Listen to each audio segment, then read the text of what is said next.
नमस्कार दोस्तों, मैं अंकुर उपाध्याय स्वागत करता हूं आप सभी का एक बार फिर से अपनी नई वीडियो में। दोस्तों, आज भारतीय बाजार में भयंकर लेवल की गिरावट देखने को मिली। उम्मीदें ये मेरे को कल से ही थी, क्योंकि मैंने अपने दूसरे चैनल पे आप सभी के साथ डिस्कस किया था। जो भी संकेत परसों पोस्ट मार्केट कल पूरे दिन आए हैं वो सब नेगेटिव थे यूएस और ईरान के बीच। मैं शॉर्ट में आपको बता दूं, दोनों लोग कह रहे हैं कि हम वॉर को पूरी तरीके से खत्म करना चाहते हैं, हम सीज फायर नहीं चाहते। तो एक तरफ अमेरिका कह रहा है कि ईरान ने घुटने टेक दिए हैं, हम जीत चुके हैं, ईरान की मिलिट्री ऑलमोस्ट पूरी खत्म हो गई है और अब हम ये वॉर का अंत चाहते हैं। ईरान कह रहा है ठीक है, हम भी वॉर पूरी तरीके से खत्म करना चाहते हैं, लेकिन हमें अमेरिका के ऊपर भरोसा ही नहीं है। हमें लगता है अमेरिका वापस हम पे अटैक करेगा। हमें गारंटी दो कि अमेरिका हम पे आगे अटैक नहीं करेगा। हम वॉर पूरी तरीके से एंड करना चाहते हैं, लेकिन हमें हमारे डैमेज का पैसा चाहिए। अमेरिका कतई नहीं देगा, तो मामला बिगड़ गया। वहीं अमेरिका कह रहा है कि पूरी तरीके से वॉर खत्म करो। हम 15 पॉइंट का जो उन्होंने पीस प्लान भेजा है वो शायद ईरान को समझ में नहीं आ रहा। तो दोनों वॉर एंड करना चाहते हैं, बट अपनी अपनी कंडीशंस पे, और दोनों ही एक दूसरे की कंडीशन मानने को एग्री नहीं कर रहे हैं, जिसकी वजह से बाजार का गिरना तय हो गया था आज। अब गिरना तय हो गया था, चलो बढ़िया है, लेकिन क्या 400 पॉइंट गिरेगा ये सोचा था आपने? मेरे को नहीं लगता सोचा होगा, क्योंकि मैंने भी नहीं सोचा था। मेरे को लगा 23,000 तक मार्केट नीचे आने के चांसेस हैं और मैं 23,000 की ही उम्मीद करके चल रहा था, लेकिन मार्केट ने 22,800 का लेवल दिखा दिया। थोड़ी बड़ी गिरावट हो गई। सबसे पहला सवाल यही उठ रहा होगा कि कितना और गिरेगा। दोस्तों, इस सवाल का जवाब बहुत मुश्किल है, क्योंकि आप ये भी नहीं कह सकते ये वॉर कब खत्म होगी। मार्केट एक लड़ाई पे एक बार रिएक्ट करता है, भूल जाता है, लेकिन इस लड़ाई पे 30 दिन से क्यों रिएक्ट कर रहा है, क्यों नहीं भूल पा रहा? क्योंकि ये हर एक दिन इकोनॉमी को डेंट पहुंचा रही है, केवल इंडिया की नहीं, दुनिया की हर एक इकोनॉमी को। आज की फ्रेश अपडेट देना चाहूंगा। चाइना की 2 शिप्स स्ट्रेट ऑफ हॉर्मुज पार करने की कोशिश बार बार करती रही, लेकिन कर नहीं पाई, उन्हें वापस जाना पड़ा।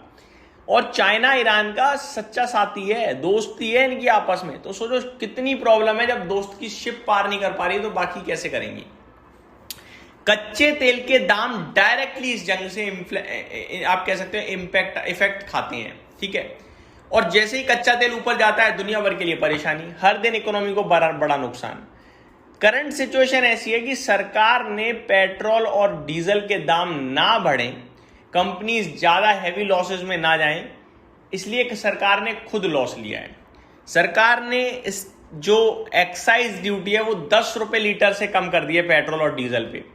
ये ऑलमोस्ट मान लीजिए पेट्रोल पे अब बहुत छोटी रह गई है और डीजल पे तो शायद खत्म टाइप ही हो गई है। तो अपने आप में बता रहा है कि सरकार किस लेवल का मदद कर रही है इस समय कंपनीज को या कंज्यूमर्स को। डायरेक्ट कंपनीज को मदद है, इनडायरेक्ट हम लोगों को है।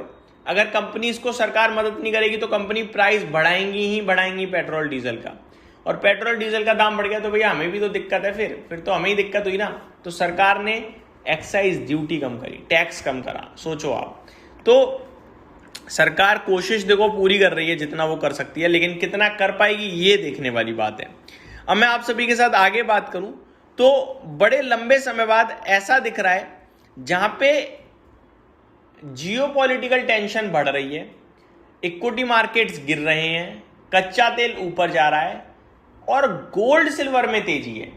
अदरवाइज जब भी ये सारी सिचुएशन बन रही है, गोल्ड सिल्वर भी नीचे आ रहा था, लेकिन आज गोल्ड और सिल्वर में अलग लेवल की तेजी चल रही है। दोस्तों, चांदी करीब 6% ऊपर कूद गया है और सोने में भी 3-3.5% की बड़ी तेजी देखने को मिल रही है।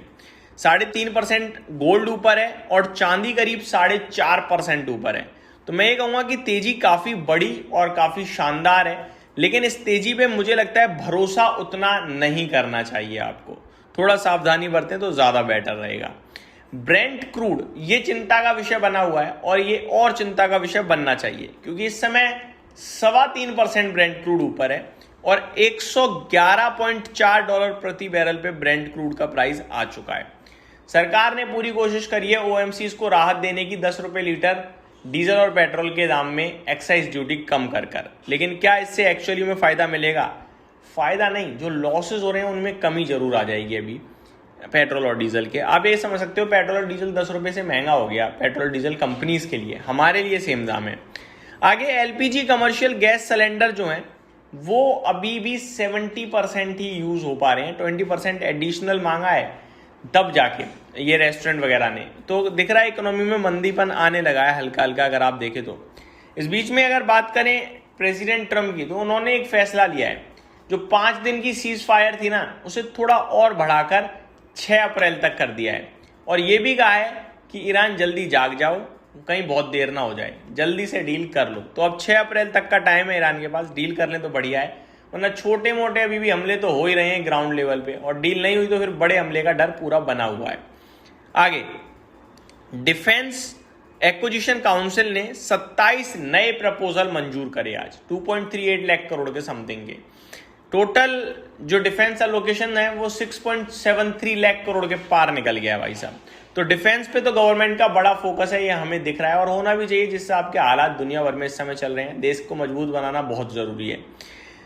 साथ ही साथ गवर्नमेंट ने कहा है कि अप्रैल से सितंबर के बीच में सरकार 8,20,000 करोड़ के बॉन्ड रिलीज करेगी। Bond release in the mean bond issue करेगी। तो भैया बड़ा फंड रेज करने की तैयारी में गवर्नमेंट बॉन्ड्स के जरिए फर्स्ट हाफ ऑफ नेक्स्ट वित्त वर्ष। तो ये कुछ बड़ी बातें थी आज की। एफआईडीआईज के डेटा की भी शॉर्ट में अपडेट दूं तो एफआईआईज ने आज बेचा बड़ा है और डीआईज ने खरीदा थोड़ा सा छोटा है एफआईआईज की कंपैरिजन में।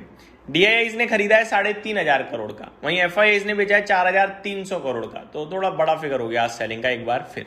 यहीं समाप्त करता हूं इस वीडियो को। Thank you so much for watching this video. Good night guys.